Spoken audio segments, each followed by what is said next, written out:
वचन में दी गई वस्तु पर हमारा अधिकार है गुरु, और दास होने के नाते हमारा अधिकार, हमारे भाग का अमृत तुझे प्रभु से मांगना चाहिए था। शेषनाग वासुकी, जब अपने ही पुत्रों ने अमृत मांगा हो तो इस पराये से क्या आस रखूं मैं? आप ऐसे क्यों बोल रही हैं दीदी? यदि नारायण ने अमृत देवताओं को देने का निर्णय किया है तो उसके पीछे कोई ठोस कारण अवश्य होंगे। हमारे लिए तो उनका आशीर्वाद ही पर्याप्त है। दूसरों की दया दृष्टि से कुछ भी मिल जाए उससे संतुष्ट हो जाना दासों के लिए उचित होता होगा दासी माँ, हमारे लिए नहीं। हमारी माँ ने हमें ऐसे संस्कार नहीं दिए कि कोई हमारा अधिकार छीन ले और हम चुपचाप अत्याचार सहन कर लें। अमृत पर हमारा अधिकार है माँ, और वो अधिकार हम लेकर रहेंगे। हाँ माँ, जिस वस्तु का वचन दिया जा चुका उसे प्राप्त करना हर शूरवीर का धर्म होता है। जब अधिकार मां के ना मिले तो छीनना आवश्यक हो जाता है मां। परंतु अमृत देवताओं की सुरक्षा में है और उनसे युद्ध करना उचित नहीं होगा महारानी।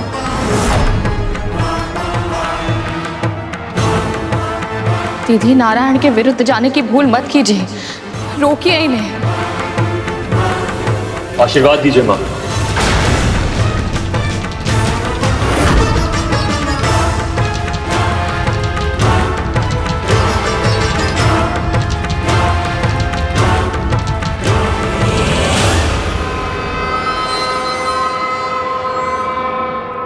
खड्गेन आक्रम्य भुजिता वीर भोग्य वसुंधरा, खड्गेन आक्रम्य भुजिता वीर भोग्य वसुंधरा, खड्गेन आक्रम्य भुजिता वीर भोग्य वसुंधरा, खड्गेन आक्रम्य भुजिता वीर भोग्य वसुंधरा।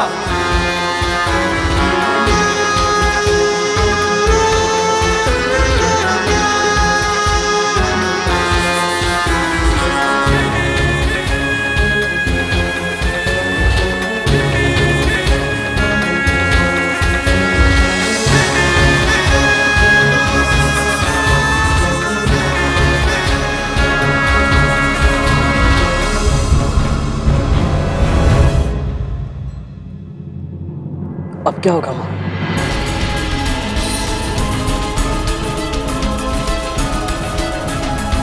प्रभु, पृथ्वी पर स्थिति सुधरते हुए दिखाई नहीं दे रही। कद्रू ने ना तो विवाह में कुछ सीखा और ना ही व्यक्तिगत अनुभव से। ये जानने के बाद भी कि राहु के साथ क्या हुआ, उसने अपने पुत्रों को अमृत छीनने के लिए भेज दिया।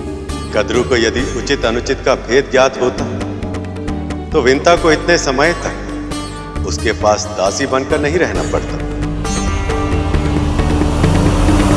कहते हैं ना देवी, विनाश काले विपरीत बुद्धि। पर प्रभु, जब तक कद्रू की आंखें नहीं खुलेंगी विंता को दासत्व से मुक्ति नहीं मिलेगी।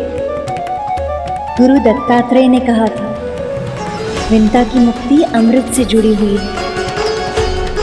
पर कैसे प्रभु? विधि के विधान का केवल अनुमान लगाकर उसे समझा नहीं जा सकता देवी। उसके अर्थ और उद्देश्य को तभी समझा जा सकता है जब जो होना वो हो गया। प्रभु, मैं इतनी प्रतीक्षा नहीं कर सकती, कुछ तो संकेत दीजिए। विधि अपना रूप आकार लेना आरंभ कर चुकी है। इसके परम चरण में मेरी सहायता है। बद्रिका आश्रम में तपस्या कर रहे मेरे अंशावतार नग और नारायण करें।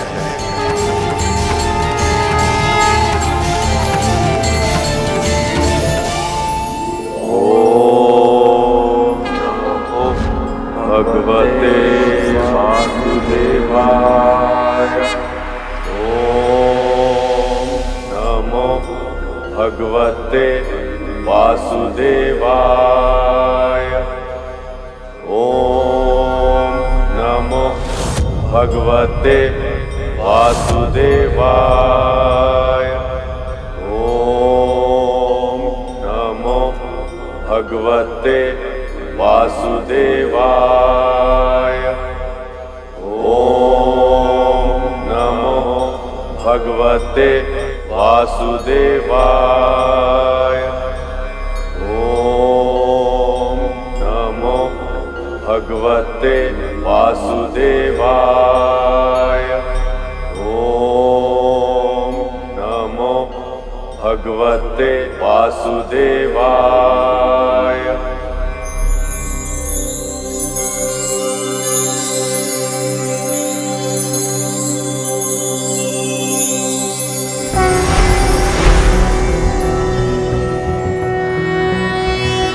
नमस्ते ब्रह्मरूपाय विष्णुरूपाय ते नमः। नमस्ते रुद्ररूपाय करिरूपाय ते नमः।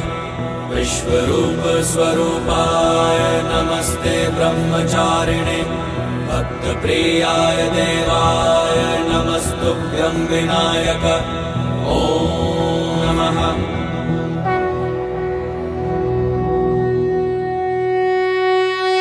नर नारायण, गरुड़ के आध्यात्मिक उत्थान का समय आ गया।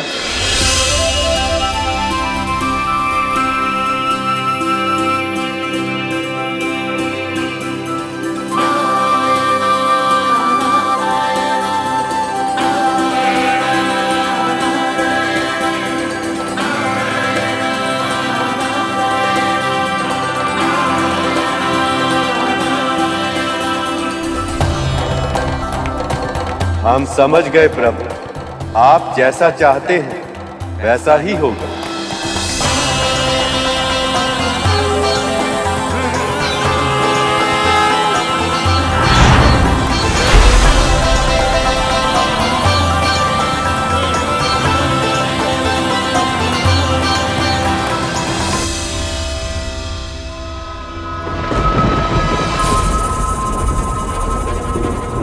कहाँ रह गए मेरे पुत्र? अभी तक आए क्यों नहीं?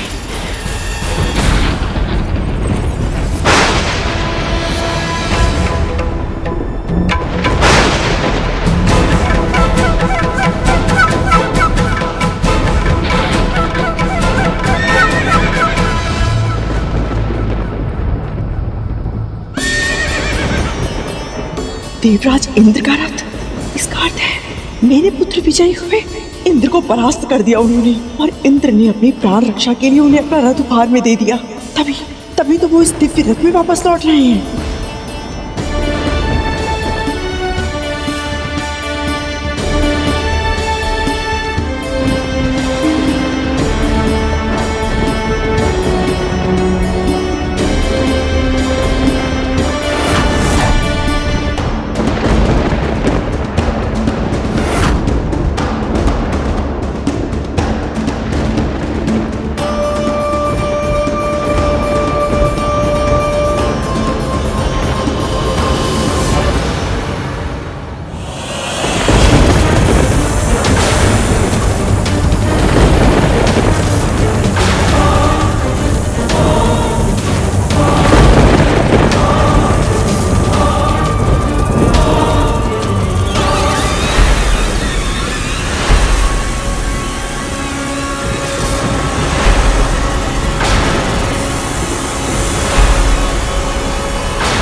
जिनका भाई अपने तन पर लगने वाले कोटि कोटि घावों के बारे में तनिक भी चिंता किए बिना समुद्र मंथन में स्वयं को घिसता रहा, कष्ट सहता रहा,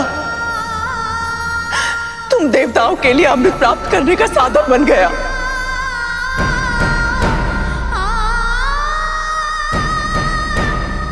उन्हीं के साथ इतना निष्ठुर व्यवहार। ये उन्हीं वासुकी के भाई और आपके पुत्र हैं विमाता, इसीलिए जीवित हैं।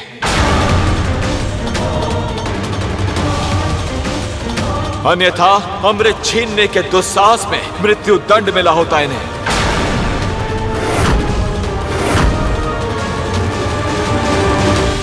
अमृत पर जितना अधिकार आप देवताओं का है, उतना ही मेरे पुत्रों का भी। ये भी महर्षि कश्यप की ही संतानें हैं। अवश्य है, पर यदि अमृत पर उनका अधिकार होता तो परम प्रभु विष्णु स्वयं उन्हें अमृत दे दिए होते। पर अब आपको सत्य स्वीकार करना ही होगा, और सत्य यह है कि आपके पुत्र अमृत के योग्य है ही नहीं। क्यों? क्या कमी है मेरे पुत्रों में? कमी? विमाता, जब स्नेह अधिक बढ़ जाए तो पांव में बेड़ी और आंखों पर पट्टी बन जाती है, और आपके साथ भी ऐसा ही हुआ है। माना मेरे नाग भाइयों ने अमृत की लालच में आकर देवराज पर आक्रमण करने की भूल की है, किंतु इन्हें बड़ी मां से इस प्रकार से बात नहीं करनी चाहिए।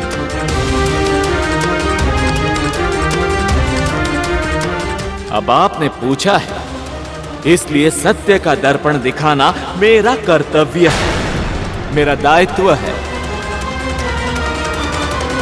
तो सुनिए, सबसे पहली कमी तो यही है कि इन्होंने अपनी मां के साथ उनके हर अधर्म में उनका अर्थात आपका साथ दिया है।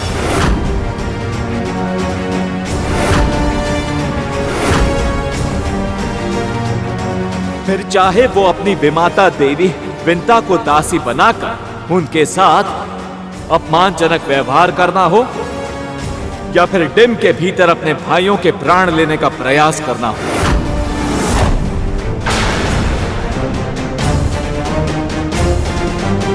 और केवल यही नहीं विमाता, इनमें दया और परोपकार की भावनाएं भी नहीं। स्वभाव से ही विषैले हैं ये।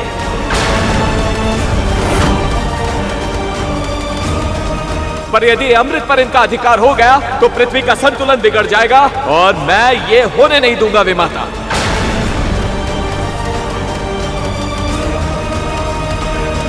पर देवराज, तुम ये बात इन्हें प्रेम से भी तो समझा सकते थे ना। तुम भी तो इनके भाई हो ना। हाँ देवराज, माँ सही कह रही है। इनके साथ इतने निष्ठुर व्यवहार की आवश्यकता नहीं थी। विमाता विंता, गरुड़, आप दोनों भूल रहे हैं कि पहला आक्रमण इन्होंने किया था।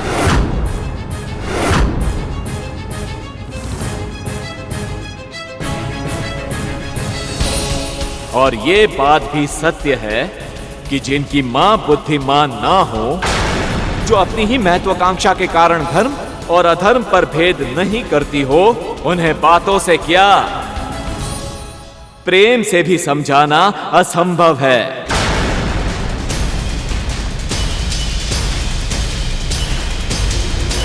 नियम के अनुसार मृत्यु दंड मिलना चाहिए इन्हें, पर मैंने इनके प्राण दान में दिए हैं।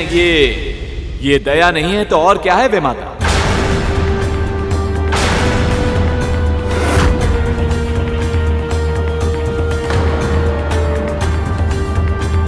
अब इस क्षण के बाद किसी ने कभी भी अमृत पर कुदृष्टि डाली तो उसकी मृत्यु निश्चित है।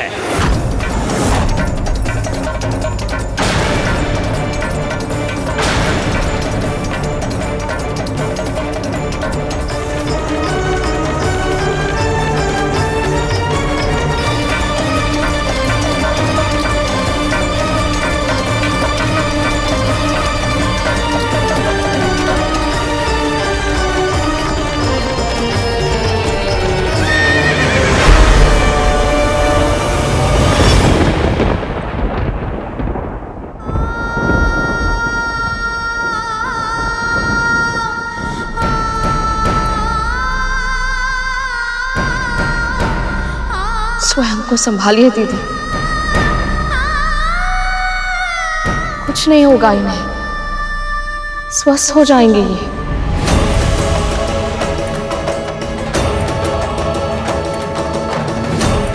माँ ने इन्हें रोका भी था कि प्रभु विष्णु की इच्छा के बिना अमृत ग्रहण करना इन सबों के लिए उचित नहीं होगा। यदि ये तब समझ जाते तो ये दशा नहीं होती।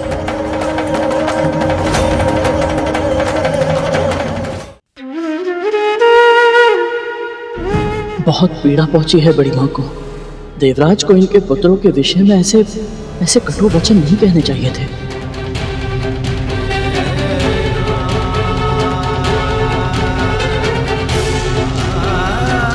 सबसे पहली कमी तो यही है कि इन्होंने इनकी मां के साथ उनके हर अधर्म में उनका अर्थात आपका साथ दिया है।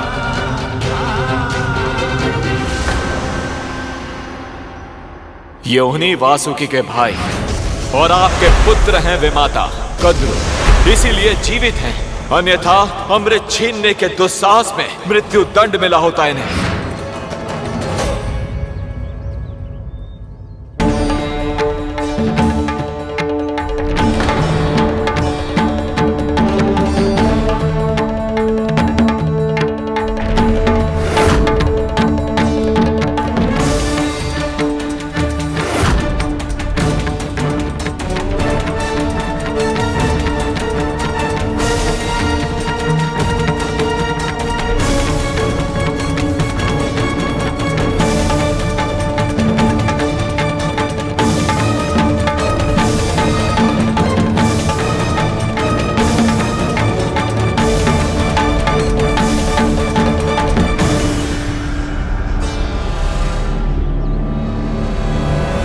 स्वभाव से ही विषैले हैं ये, पर यदि अमृत पर इनका अधिकार हो गया तो पृथ्वी का संतुलन बिगड़ जाएगा और मैं ये होने नहीं दूंगा विमाता।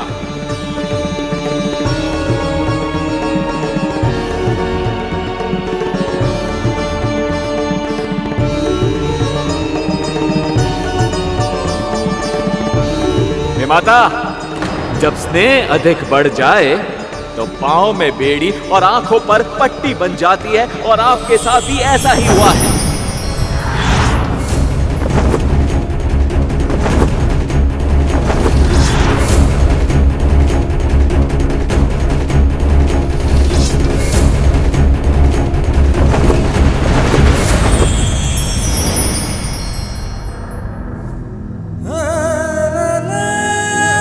अमृत पर इनका उतना ही अधिकार है जितना तुम देवताओं का है। ये भी महर्षि कश्यप की ही संतानें हैं।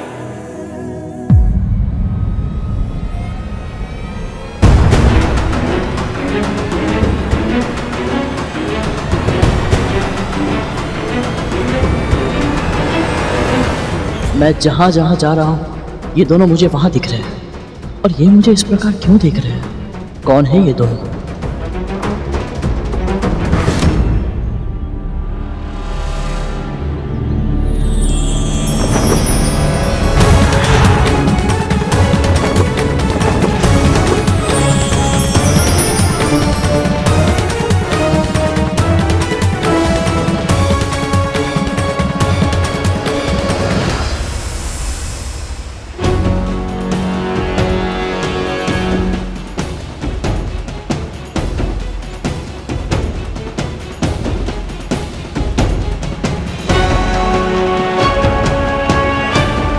ये अवश्य ही कोई देव आत्मा होगी। ये मुझे हर जगह दिख रहे हैं और इनके दर्शन से मन में शांति का अनुभव हो रहा है।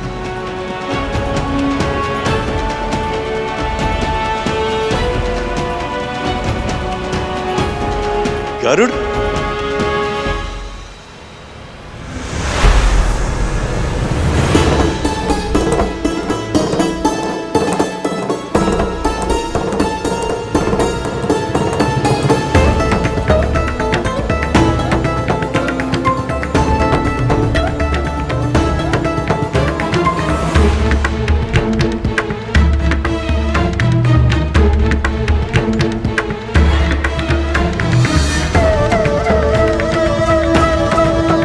आप दोनों कौन हैं?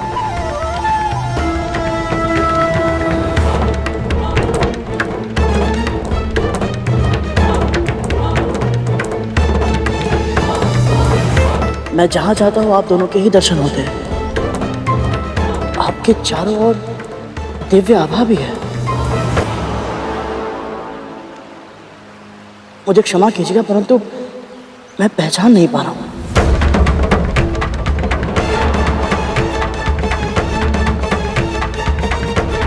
मैं नर हूं और ये है नारायण।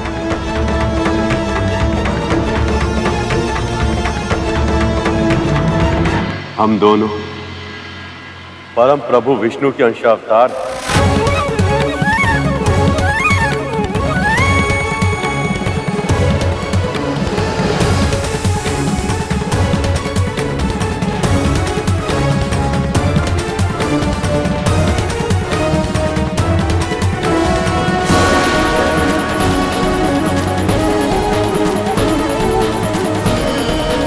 तुम्हारी कुंडलिनी जागृत करने हेतु नर नारायण से शिक्षा आवश्यक है, किंतु देखना ये कि क्या तुम इनके दिए ज्ञान को ग्रहण कर पाओगे। मैंने जो तुम्हारे लिए लक्ष्य सोचा है, क्या तुम उसके योग्य बन पाओगे?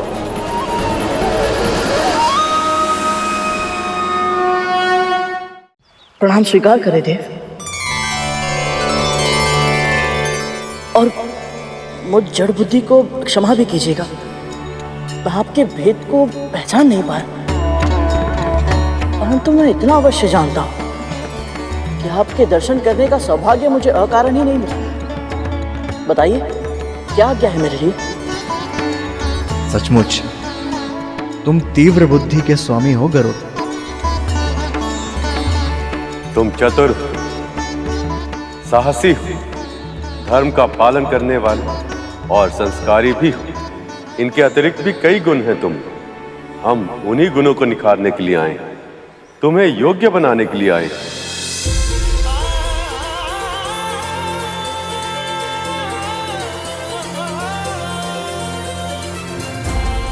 योग्य बनाने अर्थात?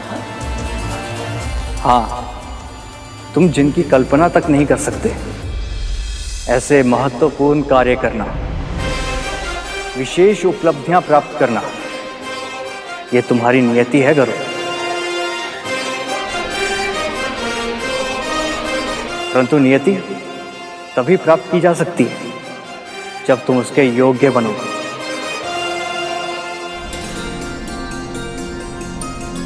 और योग्यता कैसे प्राप्त होगी, हम इसी का प्रशिक्षण देने आए हैं। ऐसा कौन सा कार्य करना है मुझे जिसके प्रशिक्षण के लिए श्री विष्णु के अंश अवतारों को स्वयं आना पड़ा?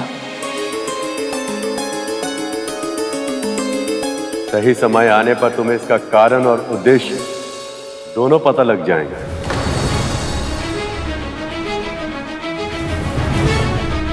किंतु अभी हम तुमसे यह जानना चाहते हैं कि क्या तुम मन से, कर्म से और वचन से इस प्रशिक्षण को प्राप्त करने के लिए तैयार हो?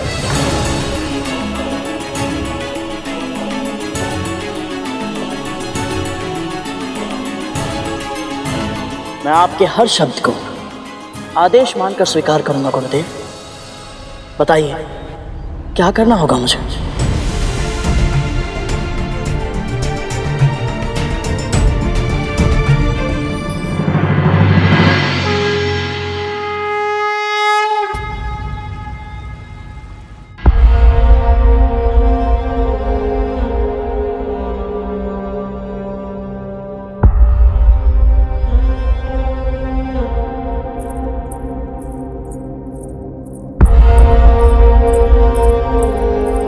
दीदी ले। कब तक विंता, कब तक? कब तक मेरे पुत्र यूं ही युद्ध में पराजित होते रहेंगे और चोटिल होते रहेंगे? ये औषधि इनके तन के घाव को तो ठीक कर देगी, किंतु मेरे मन पे जो आघात लगा है उसे कौन ठीक करेगा?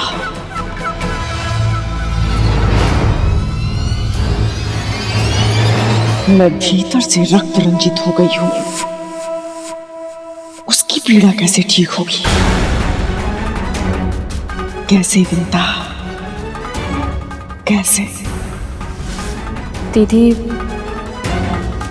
जो नहीं मिला है उसके बारे में सोचकर स्वयं को दुखी क्यों कर रही हैं?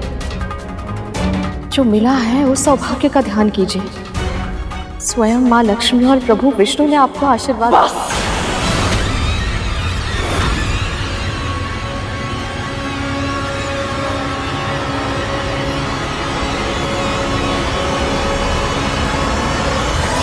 पर दीदी,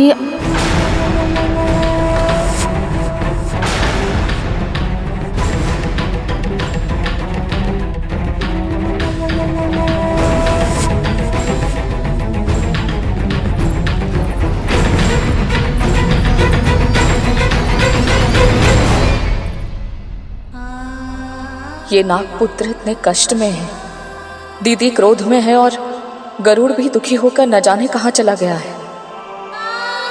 मेरा परिवार बिखर रहा है प्रभु, इसे संभालने में मेरी सहायता कीजिए।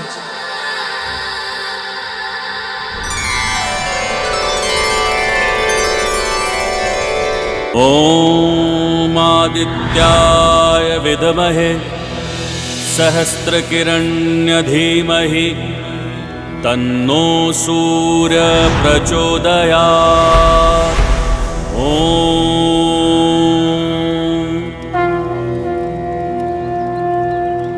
ये क्या है गुरुदेव?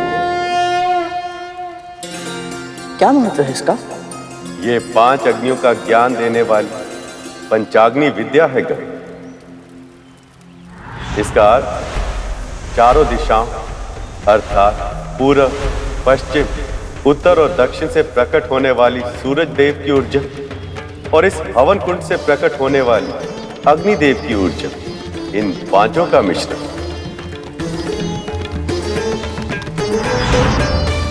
इससे साधक के अंतर्निहित शक्ति के प्रकटीकरण की प्रक्रिया आरंभ होती है। या ऐसे भी कहा जा सकता है कि यह विद्या साधक के आत्मिक विकास की नींव है। इस संसार में आत्मा जन्म लेती है और नियत जीवन व्यतीत करके मरण को प्राप्त हो जाती है। ऐसा चक्र सदैव चलता रहता है, निरंतर। ऐसा कैसे होता है, क्यों होता है और इस चक्र से व्यक्ति को मुक्ति कैसे मिल सकती है, ये सब ज्ञान पंचाग्नि विद्या से मिल सकता है। मैं कुछ समझा नहीं गुरुदेव।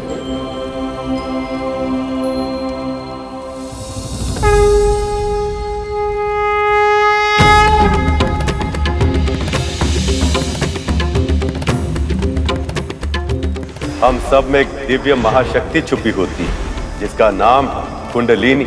सामान्य रूप से यह महाशक्ति हमारे तन में सुप्त अवस्था में विद्यमान होती है, पर यदि इसे जगाया जाए तो 7 चक्रों से होते हुए ऊपर की ओर मस्तिष्क तक जाती और सभी चक्रों को जागृत कर देती है। इनमें प्रथम चक्र होता है मूलाधार चक्र।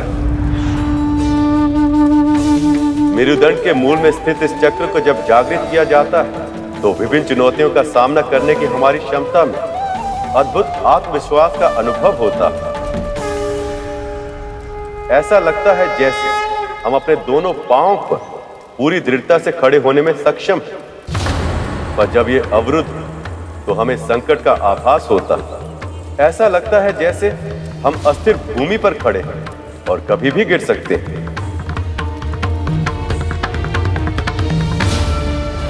दूसरा चक्र स्वाधिष्ठान चक्र।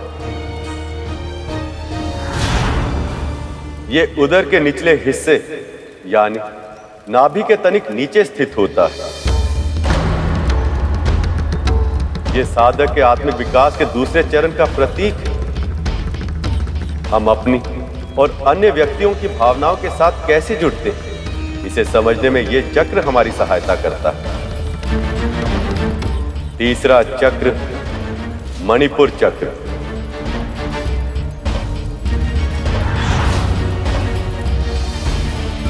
उदर के ऊपरी भाग में स्थित यह चक्र आत्मविश्वास को नियंत्रित करता है।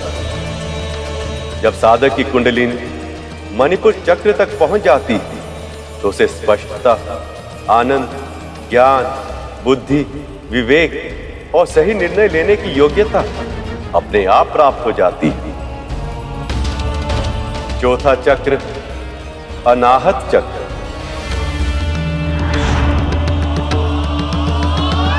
हृदय के समीप व्यक्ति के वक्ष के मध्य में स्थित यह चक्र अपने से नीचे और अपने से ऊपर चक्रों के मध्य में पुल की भांति कार्य करता है।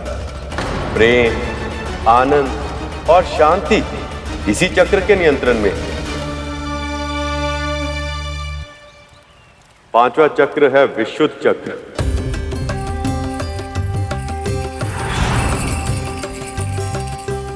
कंठ के पीछे स्थित यह चक्र संवाद, अभिव्यक्ति और सत्य को नियंत्रित करता है। आज्ञा चक्र। चक्रों के इस क्रम में ये छठा चक्र है गर्भ। कुछ व्यक्ति इसे साधक की तीसरी आंख भी कहते हैं, क्योंकि ये आत्मा की आंख की तरह कार्य करता है। इसके सिद्ध हो जाने पर साधक को अंतर्ध्वनि सुनाई पड़ने लगती है और अंतर ज्योति दिखाई देने लगती है। और फिर सबसे ऊपर होता है सहस्त्रार चक्र या चक्रों का मुकुट। यह सर्वोच्च चक्र होता है गरुड़। मस्तिष्क के ऊपरी भाग में स्थित यह चक्र एक सहस्त्र पंखुड़ियों वाले कमल के समान होता है। यदि साधक इसे सिद्ध कर ले तो उसकी कुंडलिनी शक्ति पूर्णता पा जाती है। तब साधक आत्म अनुभूति और ईश्वर की अनुभूति करने में सक्षम हो जाता है। तब उसका मन पूरी तरह से निश्चल हो जाता है और उसकी आत्मा ब्रह्मांड की चेतना से जुड़ जाती है। ये शक्ति तो बहुत ही अद्भुत है गुरुदेव। क्या मैं कुंडलिनी शक्ति को जागृत करने की प्रक्रिया इस क्षण आरंभ कर सकता हूं?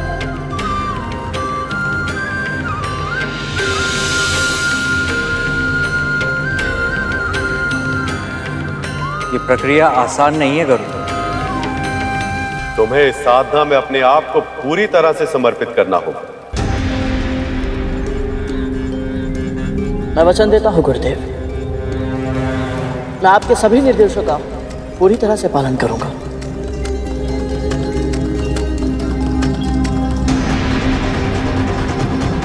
हमारे सामने जो अग्नि प्रज्वलित है उस पर ध्यान केंद्रित करो।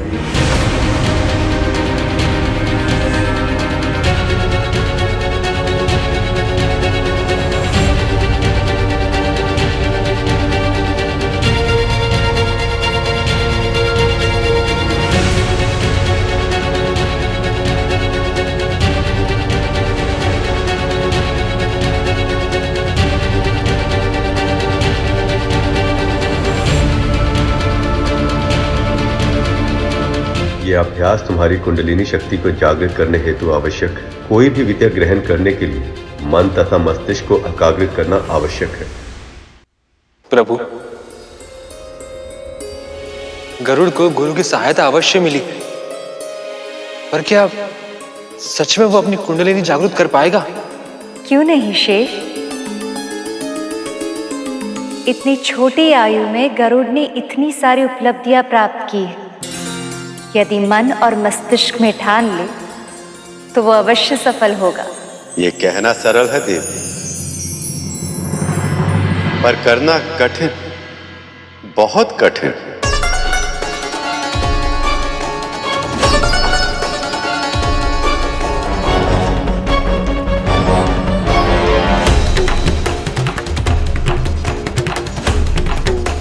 मुझे इस अग्नि को और कितनी देर तक देखना होगा? गरुड़ का मन तो बहुत ही चंचल है, इतनी शीघ्र भटक गया। इतने शीघ्र ही धैर्य को खो दोगे तो साधना कैसे करोगे गरुड़? यदि तुम अपनी कुंडलिनी शक्ति को जागृत करना चाहते हो तो योग, प्राणायाम और विश्राम के नियमों का कड़ा पालन करना होगा और ध्यान सदैव अपने लक्ष्य पर केंद्रित रखना होगा। इस प्रक्रिया में तुम जितने विचलित होगे उतना ही अधिक समय लगेगा।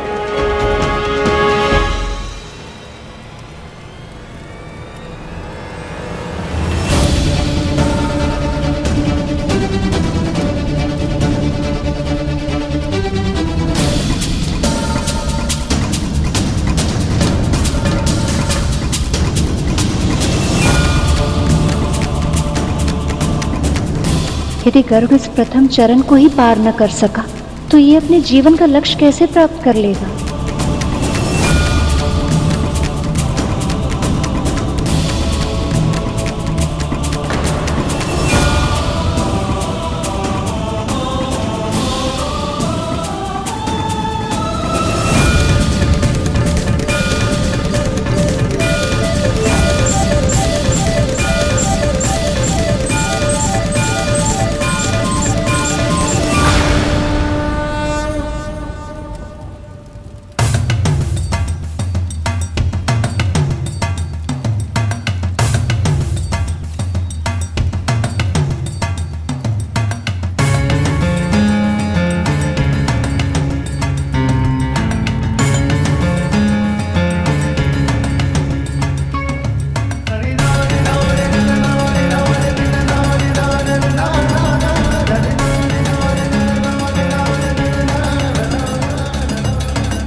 गरुड़,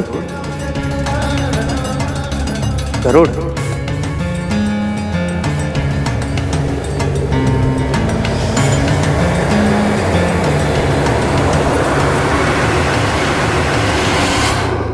पूरी रात बीत गई है, गरुड़ अभी तक लौटा क्यों नहीं? ओम नमो भगवते वासुदेवाय। ओम नमो भगवते वासुदेवाय। ओम नमो भगवते वासुदेवाय।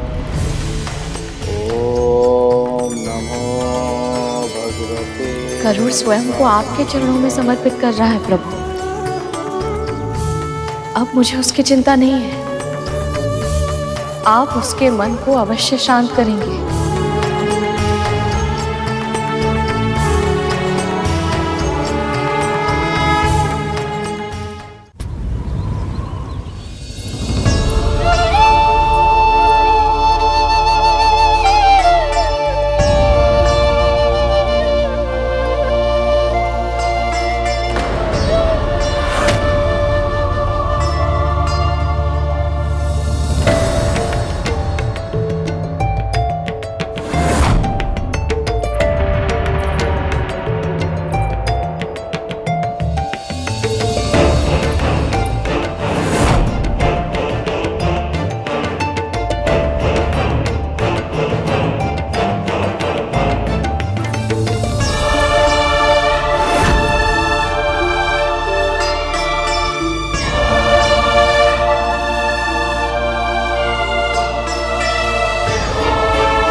ना मुझे आपके उपचार की आवश्यकता है और ना ही आपकी दया की।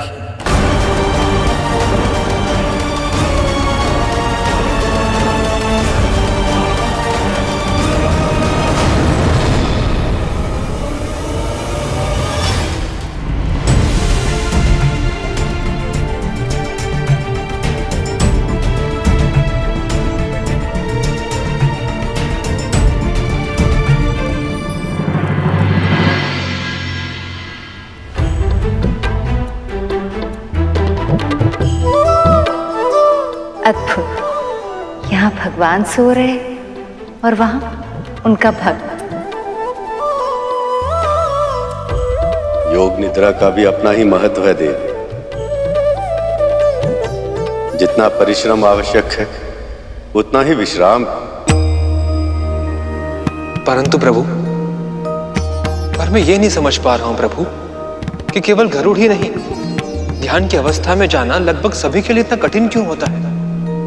कभी मस्तिष्क भटक जाता है तो कभी मन, और जब दोनों नियंत्रण में आ जाते हैं तो नींद आ जाती है। ऐसा क्यों होता है प्रभु? क्योंकि शेष, जब तन स्थिर होता तब मन विचरण करने लगता, और जब तन और मन दोनों स्थिर होते तो अवचेतन मन गतिशील हो जाता।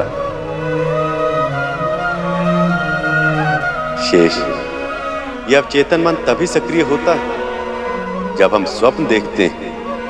इसलिए आरंभ में सभी को नींद आती है, पर इस नींद में जब कोई स्वप्न आता है तो जब तक वह स्वप्न साकार नहीं हो जाता, नींद नहीं आती।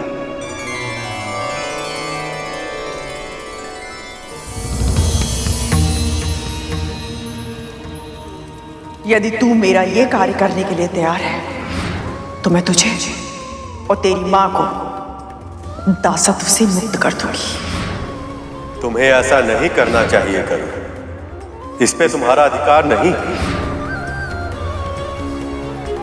मेरा पुत्र और मैं, हम दोनों मुक्त हो गए, दासत्व से मुक्त हो गए हम दोनों।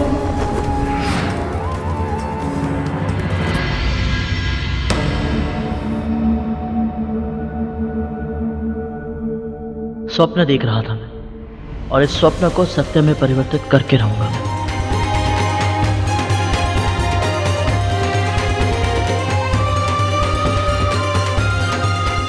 यदि मैंने नर नारायण द्वारा दी गई शिक्षा को योग्यता से प्राप्त कर ली तो उनके कहे अनुसार मैं भविष्य में कई उपलब्धियां प्राप्त करूंगा, और उनमें से मेरी प्राथमिकता होगी मां को दासता से मुक्ति दिलाना।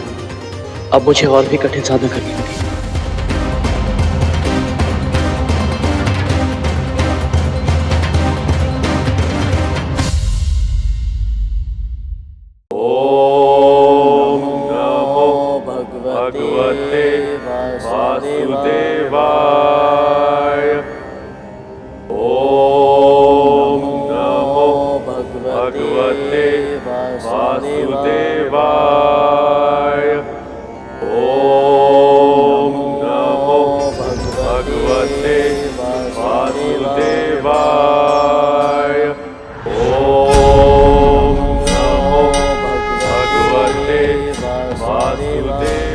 गरुड़ मूलाधार चक्र मेरे द्वारा नियंत्रित होता है।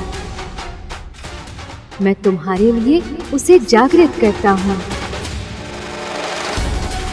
ताकि तुम जीवन संघर्ष की चिंता से उबर सको।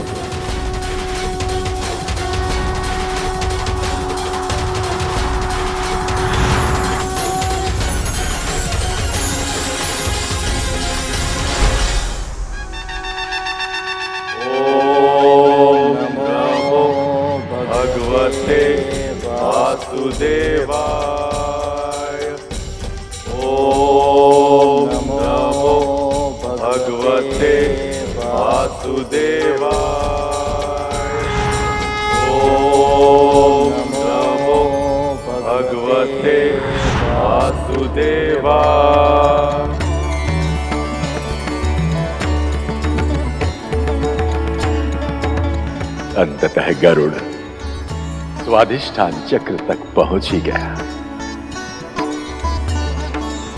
ओम नमो भगवते वासुदेवाय। स्वाधिष्ठान चक्र को मैं नियंत्रित करता हूं गरुड़। तुम्हारी साधना से प्रसन्न होकर तुम्हारे इस चक्र को मैं जागृत करता हूं। अब से तुम्हारी भावनाएं तुम्हारे नियंत्रण में रहेंगी।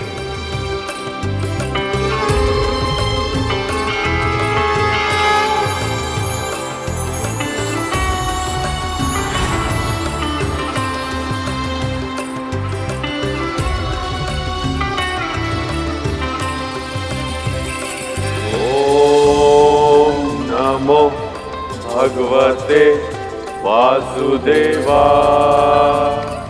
प्रभु, क्या ये सत्य है? क्या गरुड़ मणिपुर चक्र के क्षेत्र तक पहुंच गया है? ओम नमो भगवते वासुदेवाय। ओम नमो भगवते वासुदेवाय। मैं मणिपुर चक्र को नियंत्रित करता हूं गरुड़।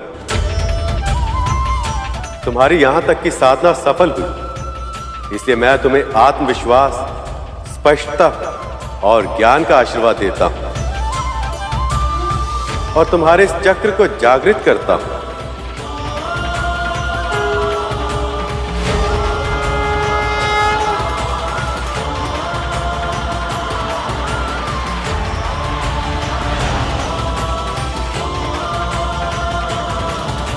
प्रभु,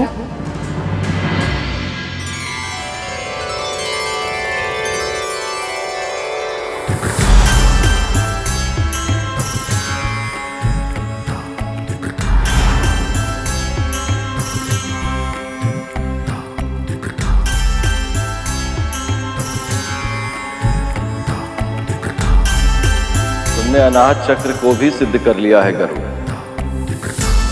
ये साधना के उच्च स्तरों तक पहुंचने में तुम्हारी सहायता करेगा।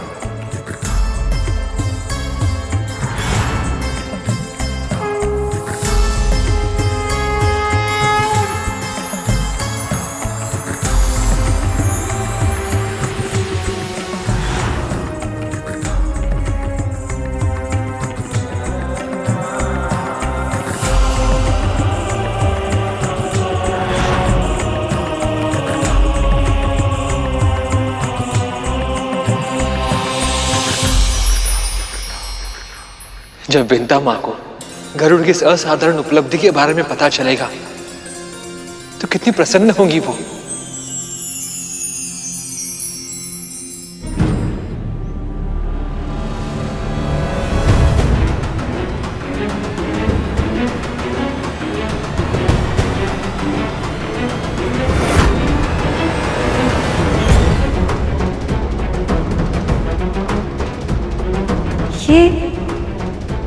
ये क्या हो रहा है?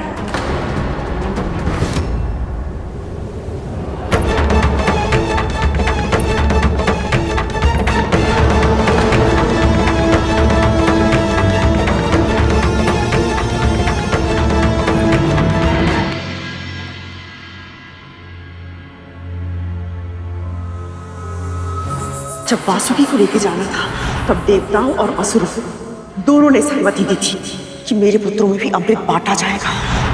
कद्रू,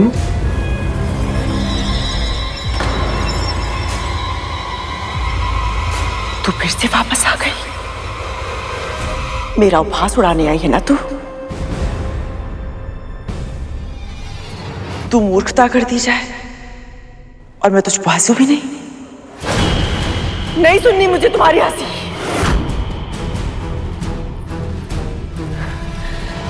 तेरी हंसी मेरे कान भेद रही है। चली जा यहां से, जाओ। 2 पल के लिए, केवल 2 पल के लिए अपने अभिमान को त्याग कर दे कद्रू। वो मेरी बात सुन। तू जो कर सकती थी तूने वो सब कुछ किया, किंतु फिर भी असफल रही ना। स्पष्ट है कि अपने लक्ष्य की प्राप्ति के लिए जिस मार्ग पर तुम चल रही थी वो उचित नहीं है। अभी भी समय है कद्रू, अपना मार्ग बदल दे। विनम्रता से स्वीकार कर ले कि विधि का विधान तू नहीं बदल सकती। महत्वाकांक्षाएं आवश्यक है, किंतु उसकी अति सदैव बुरी होती है।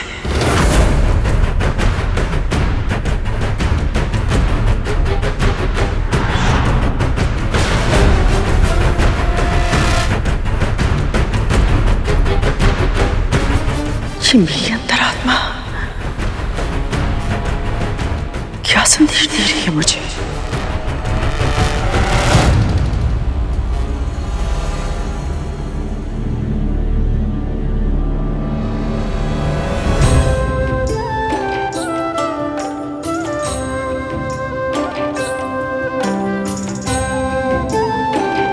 ओम नमो भगवते पुत्र, माँ,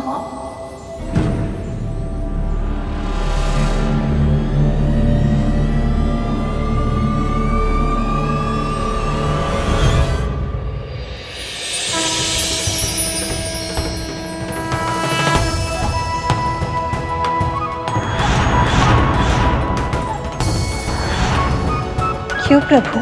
सखी सरस्वती ने गरुड़ को साधना के और ऊंचे स्तर तक पहुंचने से क्यों रोका?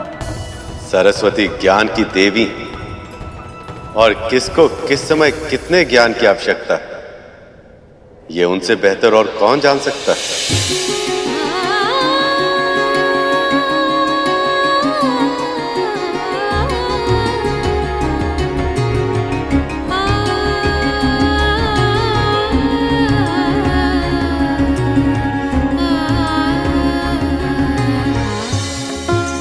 प्रणाम स्वीकार करेंगे।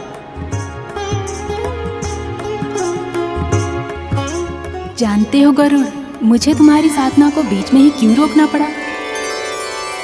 क्योंकि परम ईश्वरीय सत्ता के साथ एकाकार होने के लिए जिस सर्वोच्च आध्यात्मिक यात्रा की आवश्यकता है, उसके लिए तुम तैयार नहीं हो गरुड़।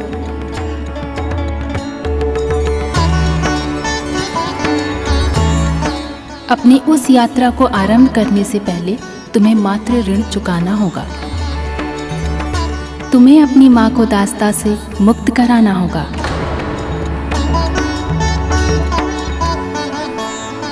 उसके बाद ही तुम उस महायात्रा के योग्य बनोगे।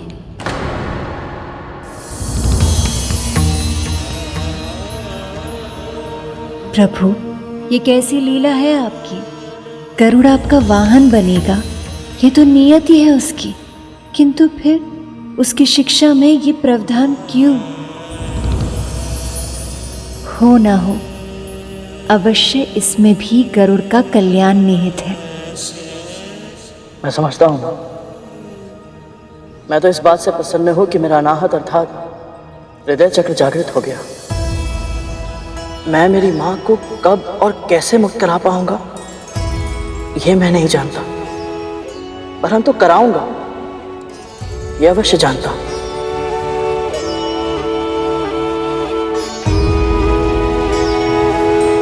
और जहां तक प्रश्न आगे की यात्रा का है मां, तो मेरी मां सदैव कहती है, यदि मन भक्ति से भर जाए तो प्रभु को पाने की शक्ति अपने आप ही अर्जित की जा सकती है।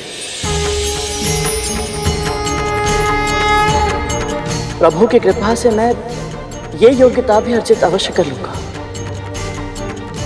तुम अपने दोनों लक्ष्य अवश्य पूर्ण करोगे। मेरा आशीर्वाद तुम्हारे साथ है।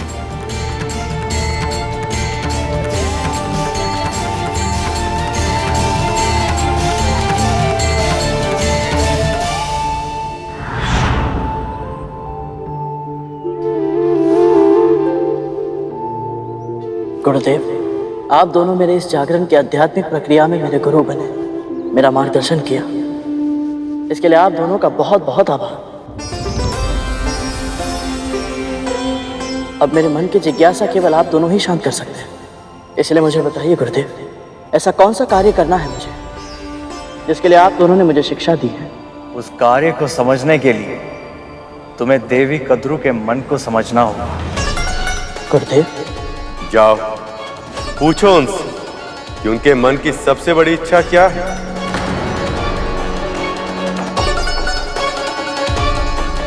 जो आज्ञा गुरुदेव।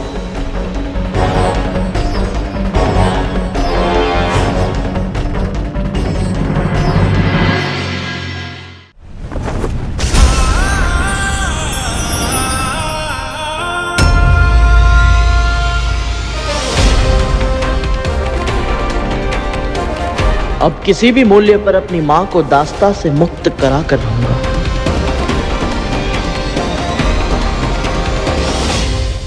मां,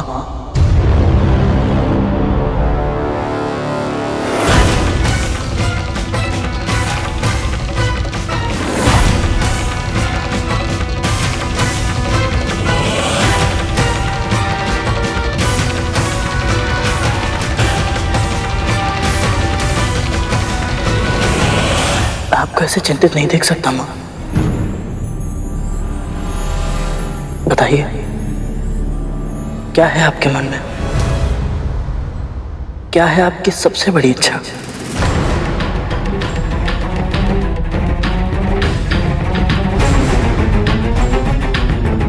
ये क्या हो रहा है मेरे साथ?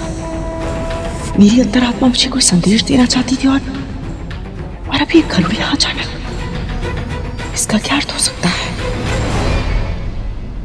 माँ को ये क्या हो गया प्रभु? ये मैं भी सोच रही हूँ। कद्रू इतनी भयभीत क्यों हो गई? यही तो मनुष्य की विडंबना है।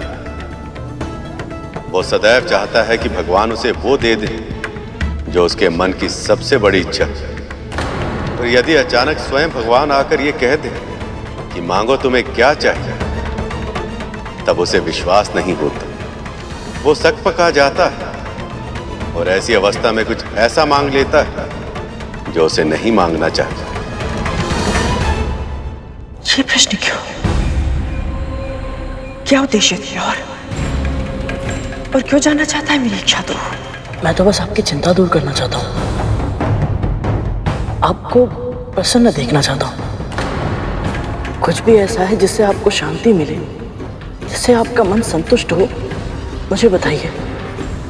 मैं आपकी इच्छा अवश्य पूरी करूंगा। फिर चाहे उसके लिए मुझे कोई भी मूल्य क्यों ना चुकाना पड़े। बताइए मां, क्या इच्छा है आपकी?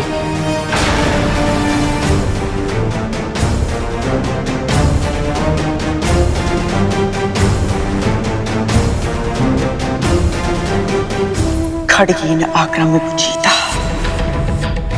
वीर भोग्या वसुंधरा।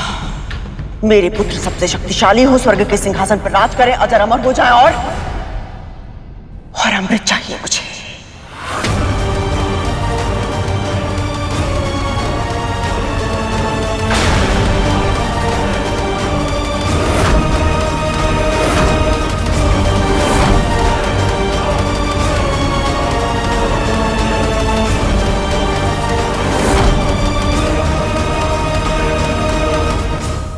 प्रभु, मां गरुड़ से ऐसी अनुचित मांग कैसे कर सकती है?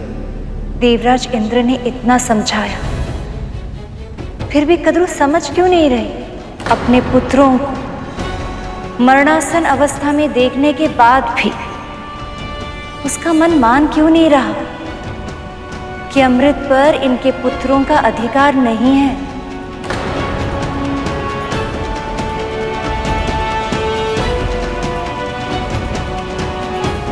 प्रभु,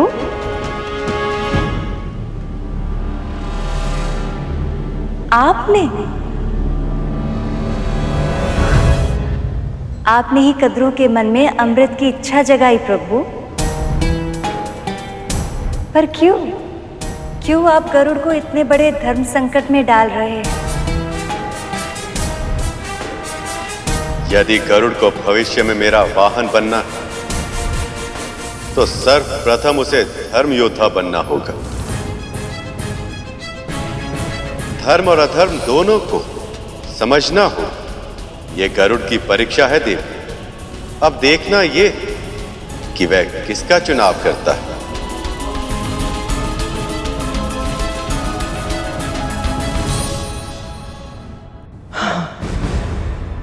अमृत चाहिए मुझे। दीदी के पुत्रों के पास संजीवनी विद्या है और अदिति दीदी के पुत्रों के पास अमृत है, तो फिर उनसे रक्षा के लिए मेरे पुत्रों के पास भी समान शक्तियां होनी चाहिए।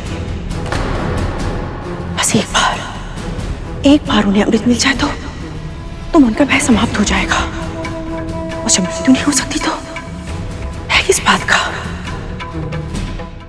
माँ, ये क्या मांग रही है? वही जो मेरी सबसे बड़ी इच्छा है। मुझे अमृत चाहिए गरुड़।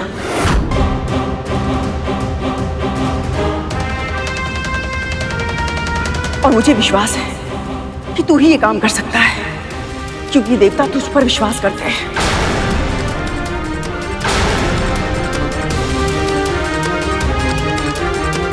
ना तो तू मंदराचल पर्वत उठाता, ना मंथन होता और ना उन्हें अमृत मिलता। तू अमृत लाके दे मुझे, वो तुझे मना नहीं करेंगे गरुड़। जा अमृत लाके दे मुझे। बस कीजिए महाराज, मैं अमृत नहीं ला सकता। मैं आपको पहले भी कह चुका हूं और फिर से कह रहा हूं कि अमृत किसे मिलेगा किसे नहीं, इसका निर्णय केवल और केवल प्रभु विष्णु ही ले सकते हैं।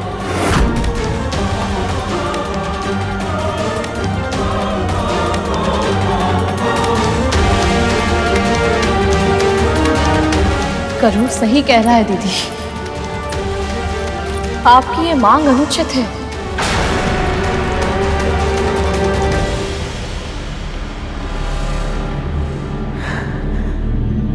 बस इतनी शीघ्र समाप्त हो गया तुम दोनों का स्वांग? स्वांग? और नहीं तो क्या। जब मेरी इच्छा पूरी नहीं करनी थी तो मेरे मन में आस क्यों जगाई तूने?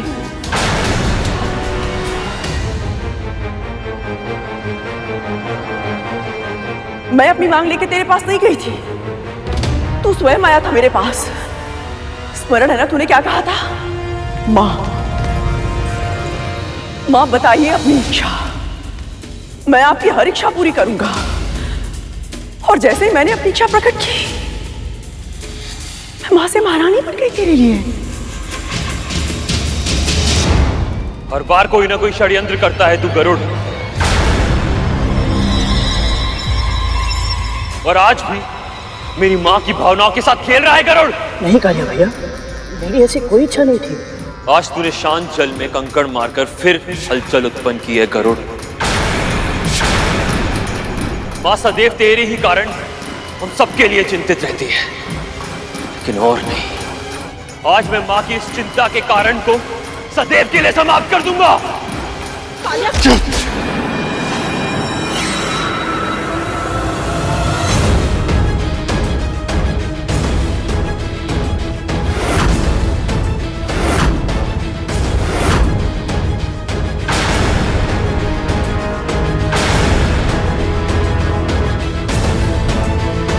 इतना क्रोध, इतनी शक्ति, कहीं मेरी अंतरात्मा मुझे ये संदेश तो नहीं देना चाहती थी कि गरुड़ ही मेरे पुत्रों के लिए संकट का कारण बनेगा?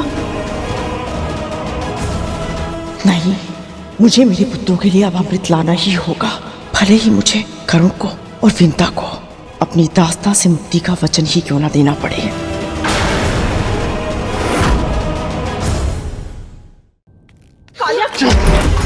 कालिया भैया क्या कर रहे हैं? कालिया भैया! कालिया! पुत्र क्रोध से समस्या सुलझती नहीं और उलझ जाती है।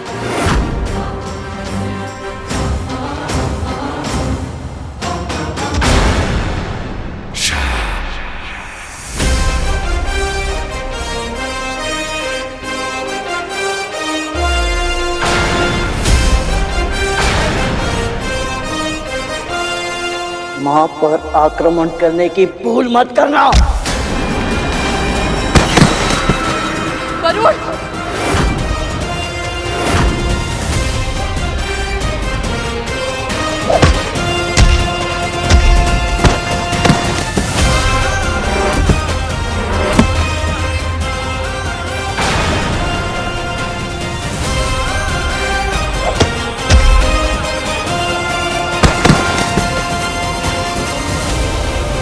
रुक जा गरुड़!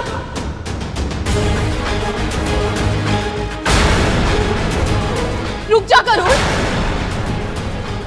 रुक जा।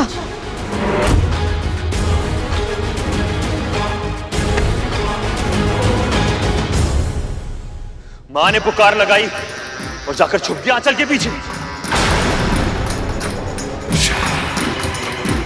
साहस है तो फिर से हाथ कर। एक शब्द और नहीं, पहले तू मुझे लज्जित कर चुका है, अब क्या मेरा शीश लज्जा से झुकाएगा तू?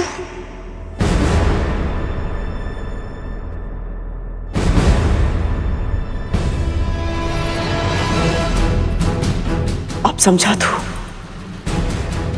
मैं इनकी इतनी चिंता क्यों करती हूँ? क्योंकि ये भी तेरी तरह अपनी मां के सम्मान की रक्षा करना चाहते हैं, किंतु असमर्थ है।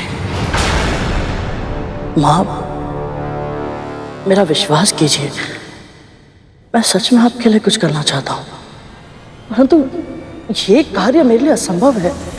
प्रभु विष्णु इस जगत के संचालक हैं। यदि उन्होंने किसी को अमृत दिया है, किसी को नहीं, तो इसके पीछे अवश्य ही कोई विशेष कारण होगा।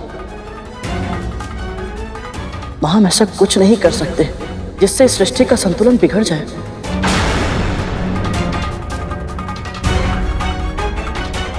दीदी, यदि सभी प्राणियों के लिए अमृत आवश्यक होता तो नारायण बिना मांगे ही दे देते, बिल्कुल वैसे ही जैसे उन्होंने जल, वायु, सूर्य और वनस्पति ये सब हमें दिए हैं। माँ,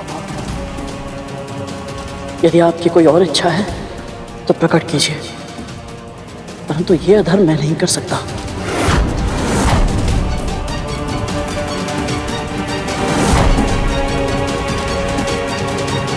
मुझे क्षमा करें। गरुड़ और विंता माँ से जैसी आशा थी उन्होंने वैसा ही उत्तर दिया प्रभु। मुझे भी दृढ़ विश्वास था कि चाहे जो कुछ भी हो जाए, पर गरुड़ कभी अधर्म का मार्ग नहीं चुनेगा। जब तक ना खोने की आशंका ना पाने की आशा, तब तक चुनाव सरल ही होता है देव।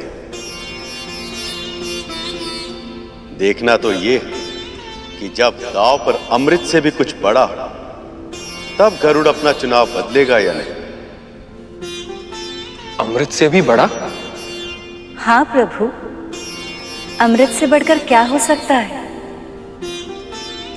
धैर्य, धैर्य रखना होगा आप दोनों को। मैंने पहले भी कहा था, विधि के विधान को घटते हुए देखने के लिए प्रतीक्षा करनी होगी आपको।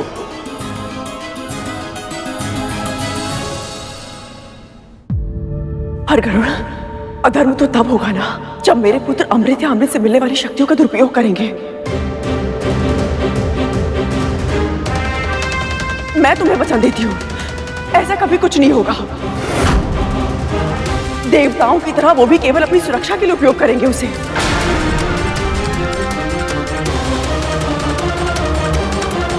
यदि हम दोनों पल भर के लिए आपकी बातों पर विश्वास कर भी लें,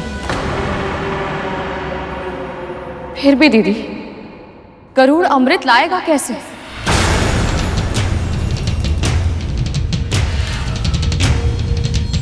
राहु ने छल से अमृत लाने का प्रयास किया था तो प्रभु विष्णु ने उसकी क्या दशा की थी? आज उसका सर और धड़ ब्रह्मांड में राहु और केतु बनकर भ्रमण कर रहे हैं। आपके पुत्रों ने बल से अमृत छीनने का प्रयास किया था तो उस युद्ध का परिणाम क्या हुआ था?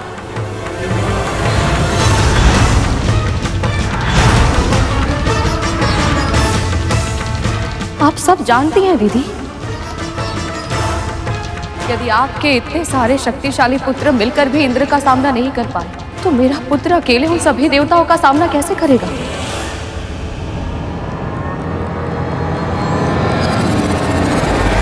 तो अंत में देवी विंता भूल कर ही बैठी। इन्हें यह नहीं कहना चाहिए था। ऐसा क्यों प्रभु? जिस पल देवी विंता ने पल भर के लिए कद्रू की बातों पर विश्वास करने की बात कही, उस समय इन्होंने बहुत बड़ी भूल कर दी। अब तक इनका विश्वास एक पहाड़ की तरह अटल था, पर अब इनकी ये बात उस पहाड़ में दरार बन जाएगी और अवसरवादी कद्रू इस दरार को खाई में बदलने में कोई कमी नहीं छोड़ेगी। तो फिर अब क्या होगा प्रभु?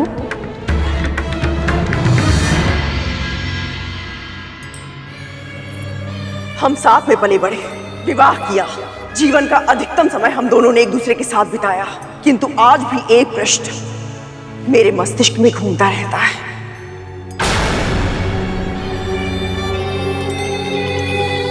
तू इतनी भोली है या भोली होने का स्वांग रच रही है?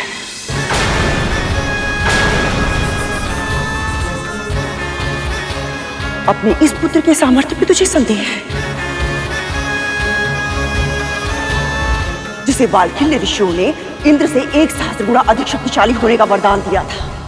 ऋषि कश्यप को अगली संतान के रूप में ऐसा पुत्र देना जो इंद्र से सहस्त्र गुना अधिक शक्तिशाली और बुद्धिमान हो।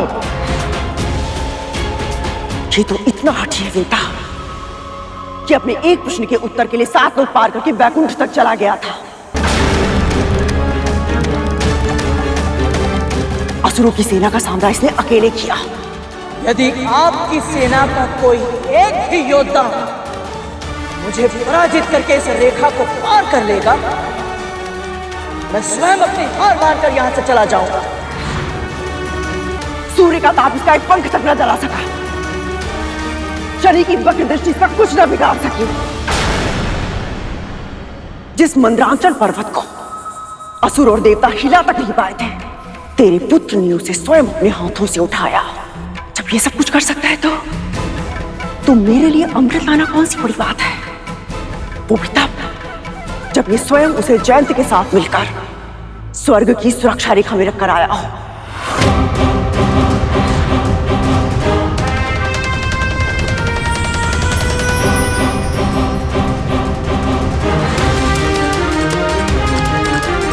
सत्य तो यह है वीरता, यदि तेरा पुत्र एक बार ठान ले तो संसार का कोई भी ऐसा कार्य नहीं है जिसे करने में वो सक्षम ना हो।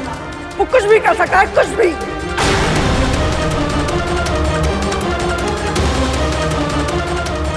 प्रभु, कद्रू गरुड़ को धर्म के मार्ग से भटकाने का पूर्ण प्रयास कर रही है। आज अपनी इच्छा पूर्ति के लिए सही, कम से कम आपने मेरे गरुड़ की शक्ति और सामर्थ्य को स्वीकारा तो।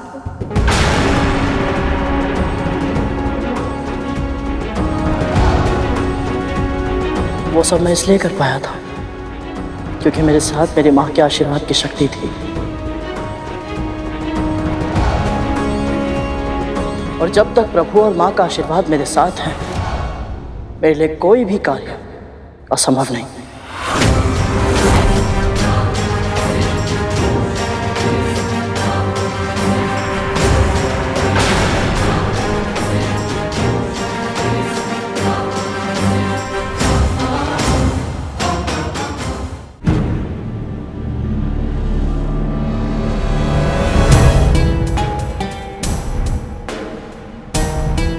प्रभु,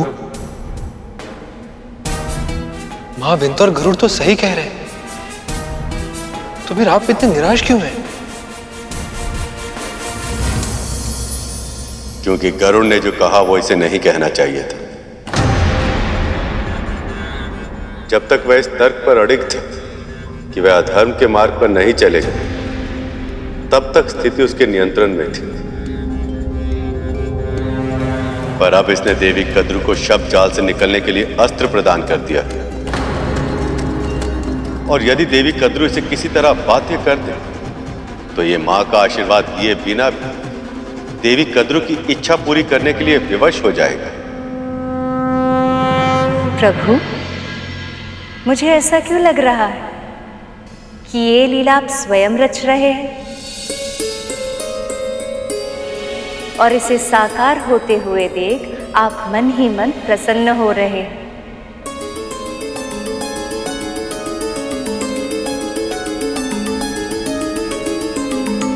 हाँ प्रिय, ये मेरी ही लीला। जीवन में कोई भी सिद्धि प्राप्त करने के लिए हर जीव को संघर्ष और पीड़ा से सम्मुख होने के लिए तैयार रहना चाहिए। इस परीक्षा से गरुड़ के विचार, संस्कार और व्यवहार का मंथन हो, तब जाकर इसका जीवन अमृत बन पाएगा। अब चाहे जो भी हो दीदी, ये सब बातें करने का कोई लाभ नहीं है। गरुड़ प्रभु विष्णु और मेरी इच्छा के विरुद्ध कुछ नहीं करेगा, इसलिए आपकी कोई और मनोकामना है तो बताइए, अन्यथा हमें आज्ञा दीजिए। मां ने रोक लिया, अन्यथा दासी मां और उसके पुत्र दोनों को मां की बात नहीं मानने के लिए जरूर दंड देता। चल गरुड़।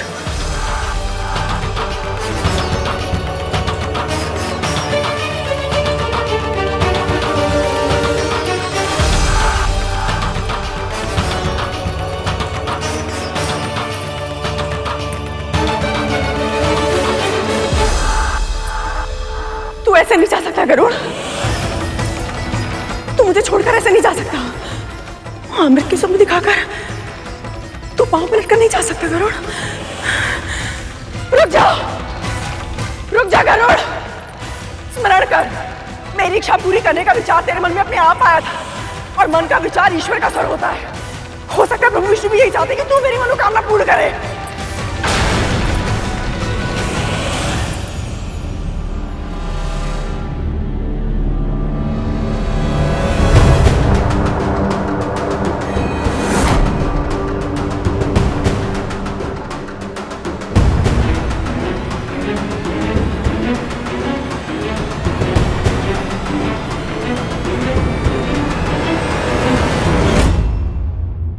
चल गरुड़।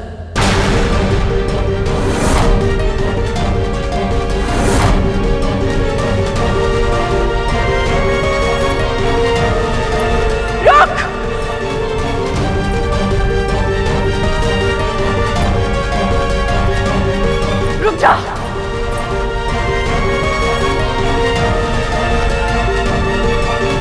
बस एक बार ये मेरी इच्छा पूरी कर दे,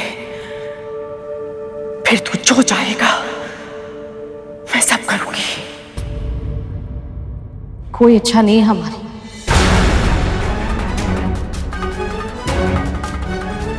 कुछ नहीं चाहिए हमें। माँ को इतना बेबस आज से पहले कभी नहीं देखा। चल गरुड़।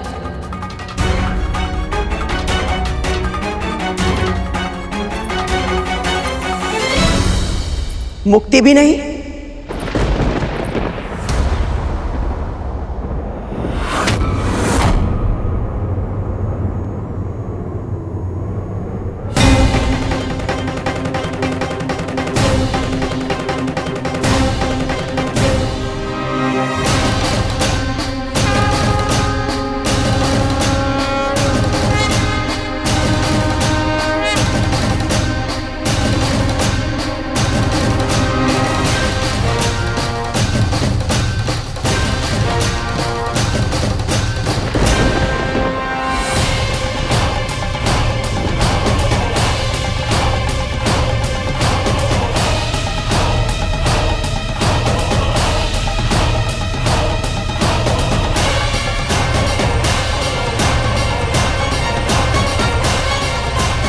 क्या कहा आपने अभी?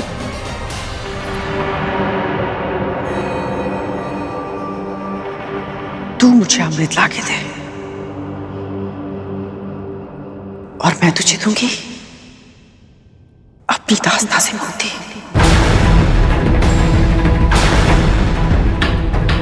जिस पल तू मेरे नेत्रों के समक्ष अमृत लाकर रखेगा, बस उसी पल तुझे और तेरी मां को अपनी दास्ता के बंधन से सदैव सदैव के लिए मुक्त कर दूंगी मैं।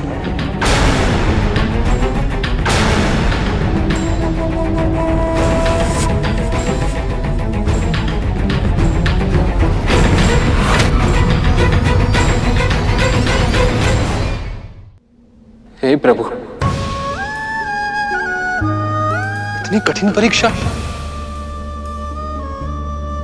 प्रभु, आप इतने निष्ठुर कैसे हो सकते हैं? गरुड़ सीधा साधा भोला भक्त है आपका। इतने बड़े धर्म संकट में डालने से पहले आपका हृदय नहीं कांपा? एक ओर उसकी मां की मुक्ति और दूसरी ओर धर्म। उसके पास विकल्प ही क्या है? वो जो भी धर्म का मार्ग चुनेगा, कोई ना कोई अधर्म तो करेगा ही। अगर वो अपनी मां का चुनाव करता है तो भी अधर्म करेगा, और यदि मां की मुक्ति का मार्ग जाने के बाद भी मुक्ति का प्रयास न करे तो भी अधर्मी कहलाएगा। धर्म और अधर्म के बीच में युद्ध तो पक्ष लेना आसान होता है देव। असली परीक्षा तभी होती जब धर्म और अधर्म के बीच की रेखा धूमिल हो जाए और उचित मार्ग चुनना कठिन हो जाए। यदि भविष्य में गरुड़ को मेरा वाहन बनना है तो उसे इस अग्नि परीक्षा से गुजरना ही होगा।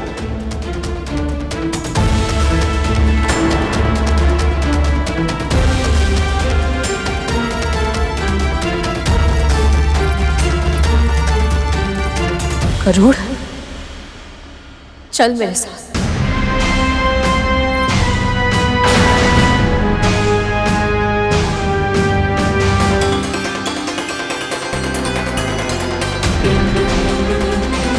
जब से तेरा जन्म हुआ है तेरी बस एक ही इच्छा है। कोई इच्छा नहीं है तेरी। अपनी मां की मुक्ति। नहीं चाहिए मुक्ति मुझे। आज तेरे सामने वो अवसर है कि तू अपनी हर इच्छा पूरी कर सकता है, अपनी मां को हर बंधन से मुक्त करवा सकता है। बस एक बार मुझे अमृत कलश लाके दे दे।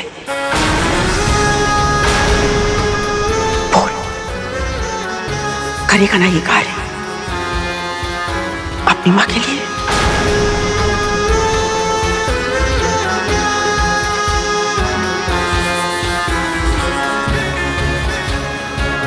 गरुड़ के भावनाओं का प्रयोग माँ अपने स्वार्थ सिद्धि के लिए करना चाह रही है। मैं तो ये सोच रहा हूँ तक कि गरुड़ अब क्या करेगा? समुद्र मंथन से निकलने वाला अमृत तेरे जीवन के सारे विष को समाप्त कर देगा। ऐसा कौन सा कार्य करना है मुझे जिसके लिए आप दोनों ने मुझे शिक्षा दी? उस कार्य को समझने के लिए तुम्हें देवी कद्रू के मन को समझना होगा। जाओ पूछो उनसे कि उनके मन की सबसे बड़ी इच्छा क्या है।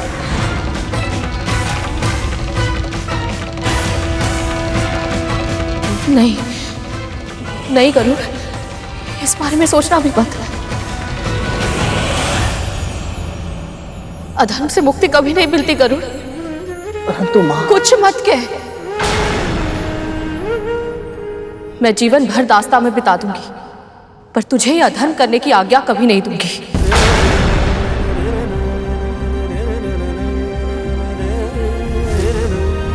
अनेक बार मुझे भावुक करके, भ्रमित करके, नियंत्रित करके अपनी इच्छा मनवा चुकी है आप।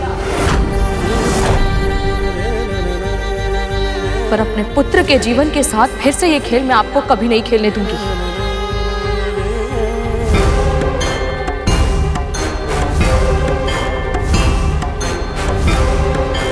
चल गरुड़।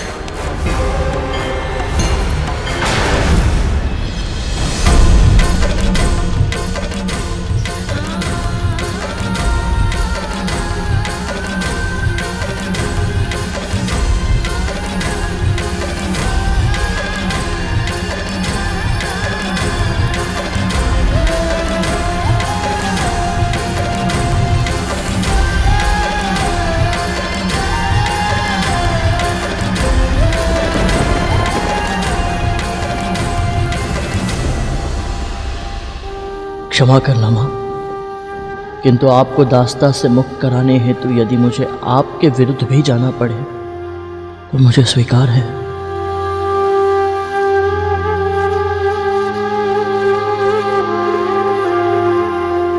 मैं जानती थी एकमात्र विंता ही है जिसके समक्ष गरुड़ के लिए धर्म अधर्म सब व्यर्थ है। अब गरुड़ विंता की मुक्ति के लिए मेरे पास अमृत अवश्य ले आएगा, चाहे फिर उसे प्रभु विष्णु की इच्छा के विरुद्ध क्यों न जाना पड़े।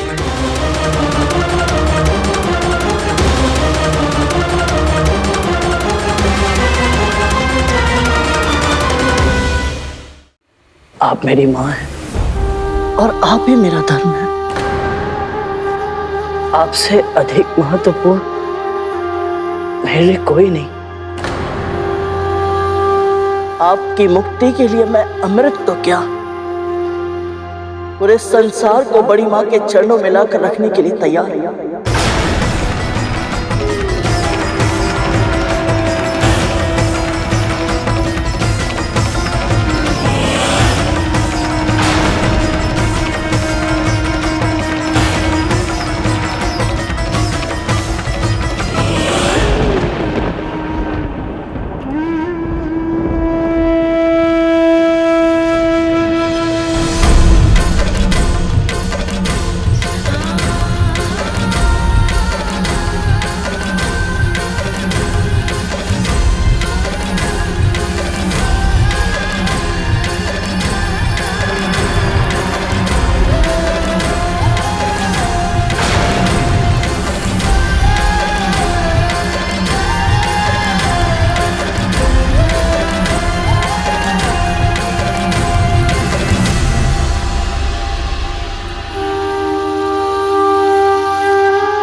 वाह मां, क्या दाव खेला।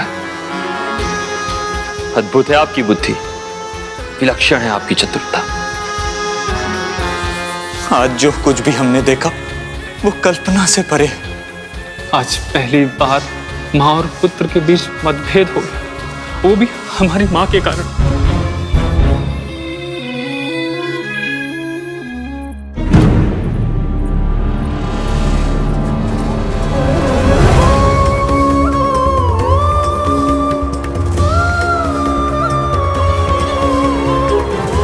आप मेरी माँ हैं और आप ही मेरा धर्म है। आपसे अधिक महत्वपूर्ण और कुछ नहीं, कोई नहीं माँ।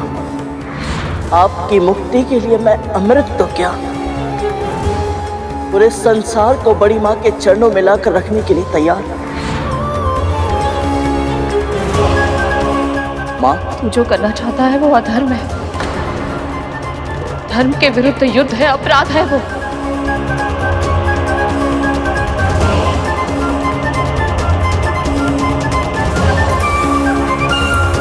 फिर भी यदि तू ये करना चाहता है ना, तो जान ले गरुड़, मैं इस पाप में साथ कभी नहीं दूंगी। तुझे आशीर्वाद देना तो दूर की बात है, पहली बार जीवन में ये कामना करूंगी कि तू अपने लक्ष्य में असफल हो जाए।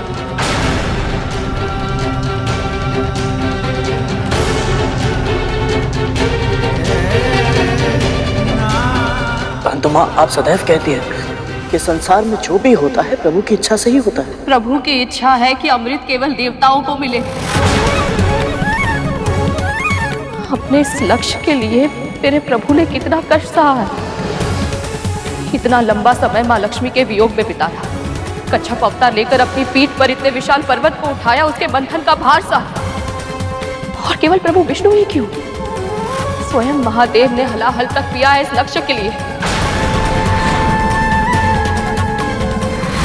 केवल इसलिए ताकि अमृत प्रकट हो पाए और वो उन्हें मिल पाए जो उसकी शक्ति का प्रयोग संसार की भलाई के लिए करे। पर ये सब मैं तुझे क्यों बता रही हूँ, तू स्वयं था ना वहां, तूने देखा था ना कितनी कठिनाइयों के बाद अमृत मिला, उसकी एक एक बूंद कितनी मूल्यवान है। सब जानते हुए भी तू केवल मेरी मुक्ति के लिए अमृत उन नागों को सौंप देना चाहता है जो स्वयं प्रभु की दृष्टि में योग्य है।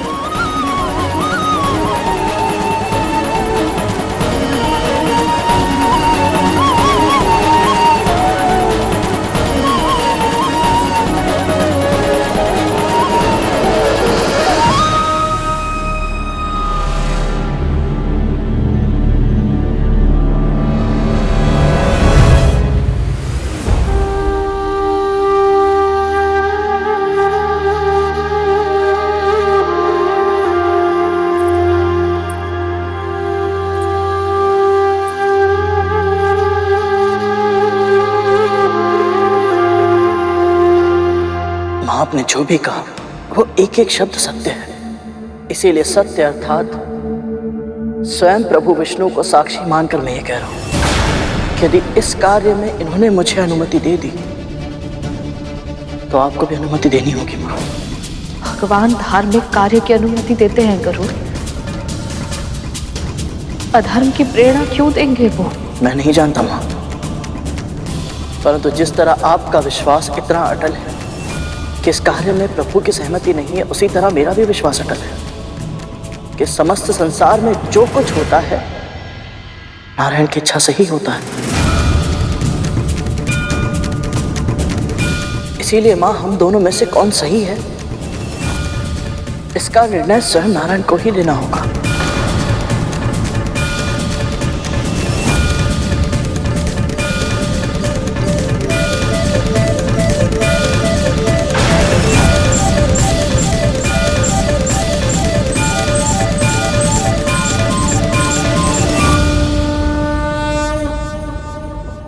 माँ, प्रभु के चरणों में रखा ये नारियल यदि सुबह होने से पहले इसमें कोपल उगाए तो मैं इसे प्रभु के आशीर्वाद का संकेत समझूंगा और आपको मुझे अनुमति देनी होगी। यदि भोर होने से पहले इस नारियल में से कोपल नहीं होगी तो माँ आप जो कहेंगे मैं सर झुकाकर चुपचाप स्वीकार कर लूंगा।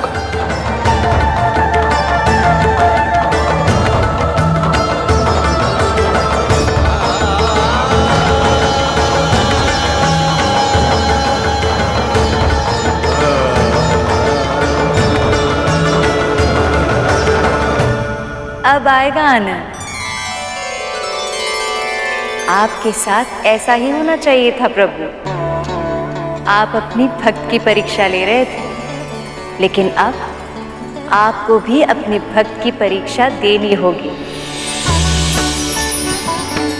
अगर कोपल उगी तो गरुड़ अमृत लेने जाएगा, तो अधर्म नहीं होगा, और अगर कोपल नहीं उगी तो अमृत लेने गरुड़ जाएगा ही नहीं, और आपकी योजना असफल हो जाएगी। अब आप क्या करेंगे प्रभु? विश्राम। जब कोई बड़ा कार्य करना हो तो पहले अपने मन को स्थिर कर लेना चाहिए, है ना दी?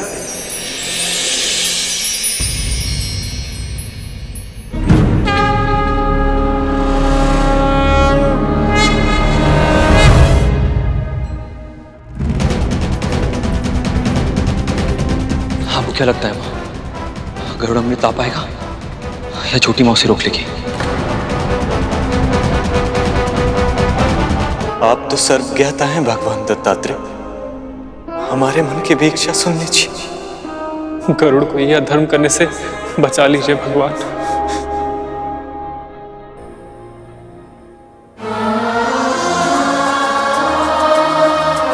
अब तो बस मेरी एक ही आशा है प्रभु, गरुड़ को मेरी मुक्ति के लिए इतने बड़े संकट का सामना ना करना पड़े।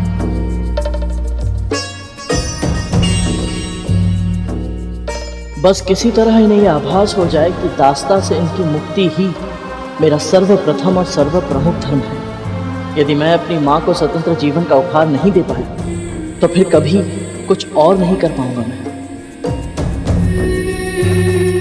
गरुड़ सही कह रहा है। जब तक वो अपनी माँ को और स्वयं को दासत्व से मुक्त नहीं कर लेता, वो प्रभु का वाहन नहीं बन सकता। इसका अर्थ तो ये है कि अब तक मैं विरोध कर रही थी, पर वास्तविकता में प्रभु ने मेरी मन की इच्छा पूर्ण करने के लिए ये सारी लीला रची है। अमृत तो केवल एक माध्यम था। वास्तविकता में प्रभु ये चाहते थे कि किसी भी तरह कद्रू विंता को दासत्व से मुक्त करने का वचन दे, और ऐसा ही हुआ। पर अब यदि कोपल नहीं उगी तो विंता गरुड़ को अनुमति नहीं देगी, और बिना अनुमति के गरुड़ अमृत लेने नहीं जाएगा। पर माँ, प्रभु विष्णु तो योग निद्रा में जा चुके हैं, उन्हें जगाना संभव नहीं, और सूर्यदेव भी उदित होने ही वाले। अब क्या होगा माँ?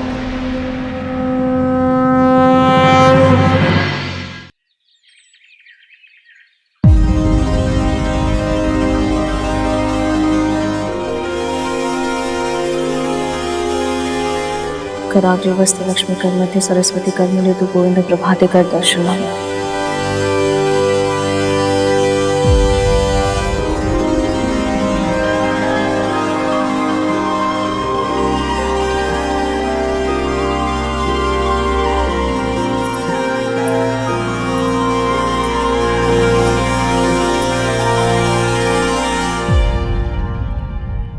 कोपल नहीं होगी। आपने गरुड़ को अधर्म करने से बचा लिया। आपकी जय हो प्रभु, आपकी सदा ही जय हो।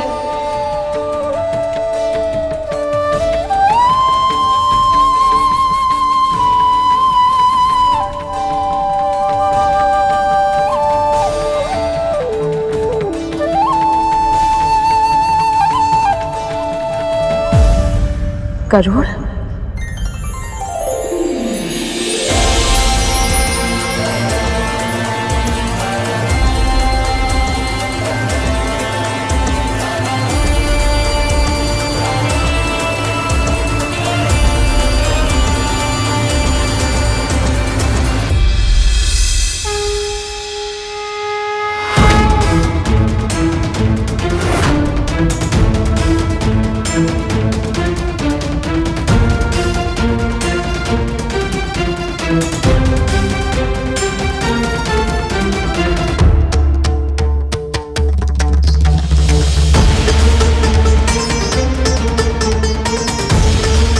प्रभु ने आशीर्वाद दे दिया मां।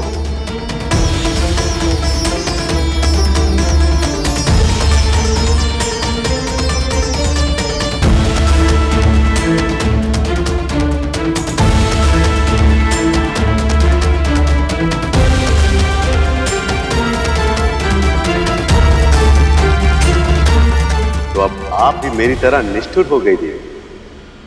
गरुड़ को अधर्म के मार्ग पर चलने की प्रेरणा दे दी। मैं क्षमा चाहती हूँ प्रभु, मैं आपकी लीला समझ नहीं पाई, पर मैं अब पहचान चुकी हूँ। कभी कभी बड़े धार्मिक उद्देश्यों के लिए अगर छोटा अधर्म करना भी पड़े तो उसे अनदेखा करना चाहिए, क्योंकि वो अधर्म के साँचे के भीतर छिपा माध्यम होता है, धर्म को स्थापित करने का माध्यम। कद्रू ने छल से विंता को दासी बनाया और बिना किसी छल के कद्रू विंता को मुक्त करने के लिए कभी तैयार नहीं होगी। इसलिए ये छल भी कद्रू के कुकर्म का प्रतिफल है। और रहा प्रश्न अमृत का, उसकी सुरक्षा तो आपके नियंत्रण में है प्रभु, और मुझे पूरा विश्वास है कि जो आवश्यक होगा वो सब करेंगे आप। पर अमृत का पान किसी अयोग्य को कभी नहीं करने देंगे।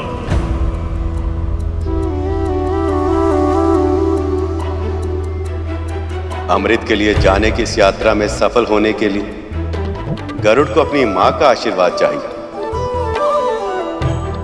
आपने तो दे दी, पर अब देखना यह शेष है कि उसे अपनी मां का आशीर्वाद मिलेगा या नहीं। अनुमति दीजिए मां। कैसे कैसे दे दूं अनुमति? अमृत की सुरक्षा का चक्रव्यूह कितना कठिन है, कितने पहरे, कितने संकट होंगे जानता है ना तू? देवराज तुझे कभी अमृत तक नहीं पहुंचने देंगे। और देवराज ही क्यों, अब तो सभी देवता अमर हो चुके हैं। कैसे करेगा उनसे युद्ध? उनके सुरक्षा चक्रों को तोड़कर अमृत कैसे प्राप्त करेगा गरुड़? यदि किसी तरह तूने कर भी लिया तो भी प्रभु विष्णु तुझे अमृत नागों को सौंपने कभी नहीं देंगे। और ऐसे में यदि वही तेरे सामने आ गए तो आपके लिए मैं उनसे भी टकरा जाऊंगा मां।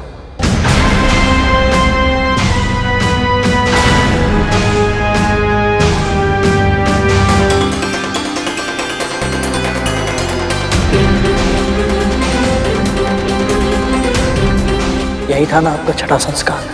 आप ही ने सिखाया था ना मां कि धर्म के लिए जगत पिता श्री विष्णु से भी टकराने में कोई हानि नहीं है। मेरे लिए मेरी मां की मुक्ति ही सबसे पहला धर्म है।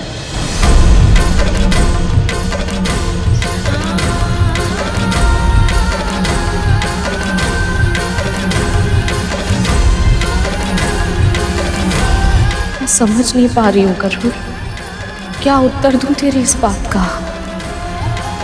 मेरी मुक्ति के लिए तू इतना कुछ करने को तैयार है।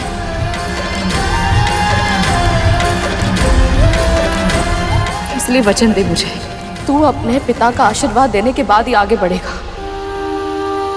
हो सकता है वही तुझे उचित मार्ग दिखा पाए। वचन दे मुझे।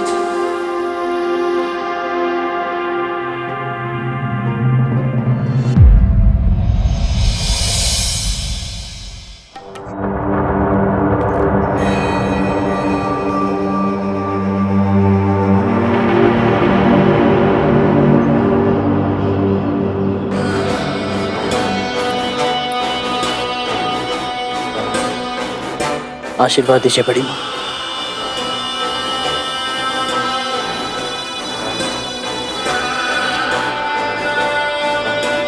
तेरी मातृभक्ति अनुपम है गरुड़, अपने लक्ष्य में सफल हो।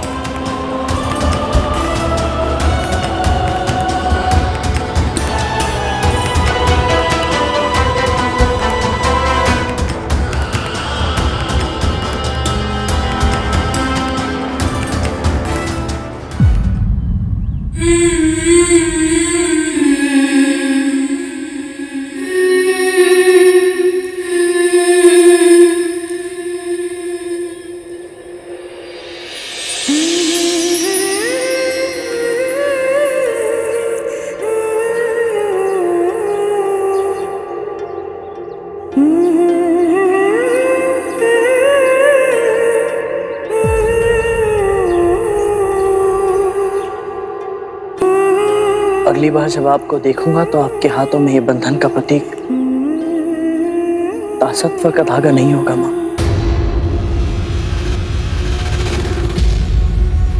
अपना जीवन जीने के लिए स्वतंत्र होंगे आप।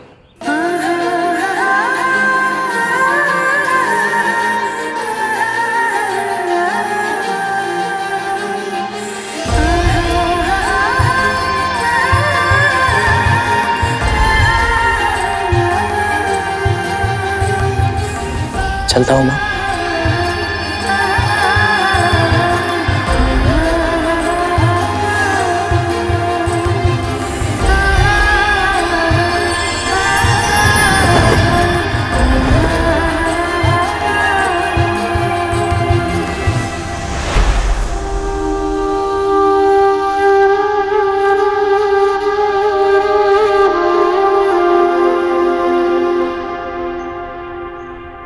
प्रभु, मां विंता की मुक्ति के बारे में सोचकर मैं प्रसन्न तो हूं, पर गरुड़ के लिए एक विचित्र सी चिंता भी हो रही है मन में। तुम्हारा चिंतित होना उचित है शेष, क्योंकि गरुड़ का यह लक्ष्य अब तक के सभी लक्ष्यों से भिन्न है। सबसे पहले अमर हो चुके देवताओं को पराजित करके अमृत तक पहुंचना लगभग असंभव होगा, और यदि वे वहां तक पहुंच भी गए तो फिर कद्रु तक अमृत पहुंचाने से पहले उसे मेरा सामना करना होगा।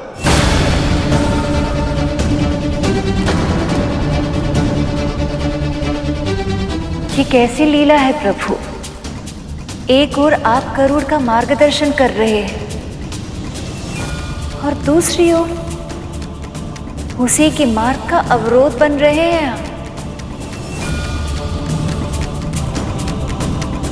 ऐसा क्यों प्रभु? क्योंकि ऐसा करना मेरा धर्म है। सृष्टि के नियम जो मैंने बनाए मैं स्वयं भी उनसे बंधा हूं। गरुड़ को इन सब चुनौतियों का सामना करके अपने कर्म को पूरा करना है। यही तो है अग्नि परीक्षा। अब देखना यह कि गरुड़ इस अग्नि परीक्षा में कैसे सफल होगा।